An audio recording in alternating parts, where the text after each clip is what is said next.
Something that I struggle with is saying no to clients, be it saying no on days where I really do need to take the time and rest and not give away energy, like accepting to take on sessions, or clients coming out to visit me and being like, can I stay with you? And I ended up having some visitors last year. I ended up taking on sessions during times where, it's great to be able to help people. It's great even to, bring in additional cash flow. But I really needed to have said no. And I was afraid of saying no because I didn't want to ruin these relationships. Mm-hmm. Again, me projecting on them.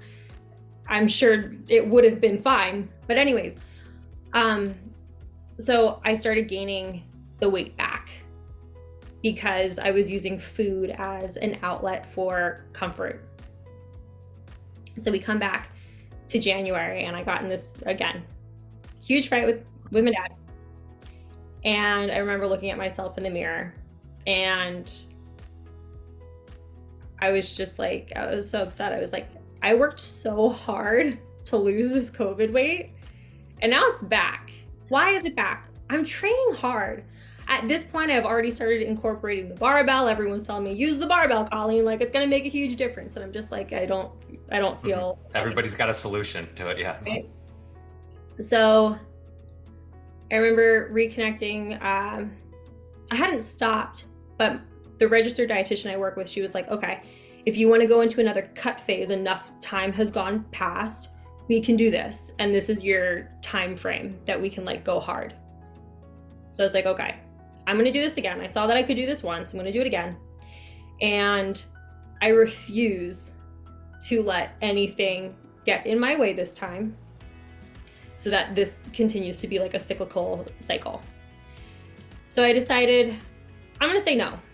If people want to, go out to eat, I don't wanna go out to eat. I would rather have a game night with you. I would rather go for a hike with you. Right now, I need to be focused on my macros. It's not forever, but right now, this is what I need. Or if people are asking, oh, can we go away this weekend? You can go away. I'm gonna stay and I'm gonna get my sleep. I'm gonna get my workout. Or we can leave at a different time so I can get my sleep and I can get my workout. I have been so used to being the person who goes with the flow and lets other people run the show. And I've decided, no, I'm going to be the one who runs my show. And if it doesn't work for somebody else, I understand. And they're going to continue to do what they're going to do. And maybe they do it with somebody else. But for me, right now, I need to, get the reps in flexing the word no. And I feel like in doing so, it's helped in a tremendous way. I'm the strongest I've ever been. And I would say from an aesthetic standpoint, I'm the leanest I've ever been in a healthy way. And it feels amazing. And because I'm rested, I'm hydrated, I'm fueled, like I just feel better in my day-to-day. But part of the reason that's all been able to happen is because I'm saying no. And I think, my shadow self is thinking like, oh, you're being so selfish. Like you're putting yourself before other people.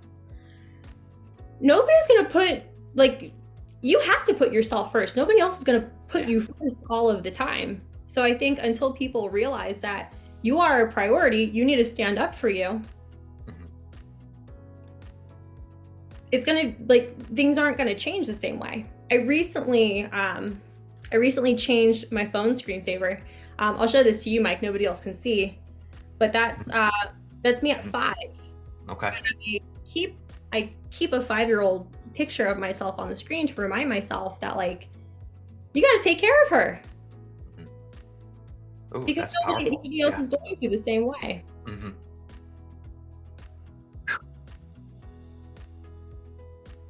There's a lot in there that I want to unpack. I think what you said about the shadow self and saying no it's kind of like with buy-in of health and fitness, where it's like you need to, once you start to see the journey and you start to see the results of the work that you're putting in, then all of a sudden you get that buy-in. It's a different energy. It's like a switch that turns over. I used to talk about this when I managed a club, where I would see the differences of how people walked in like a couple months after they started and they're doing really well. They were like shuffling their feet. It was like a kind of tentative walk in because it was very scary. But then once they started to feel it, you see the posture change in them. And I would bring it up to them all the time, like, you're walking different as you come in here now. And they're like, what are you talking about? It's like, yeah, I know you're doing well because I can see it in your walk. It's the body language. And I relate that to the power of no, is when you realize you say no for the first time or two, and you're like, I'm used to being that person. I'm used to helping other people, or being that people pleaser, because it feels good. You feel like you're needed. You feel like your energy is needed by somebody. But then you realize that life still goes on and they're okay, even though I said no, and you're doing your own stuff. It does get easier as you go along, I'm sure.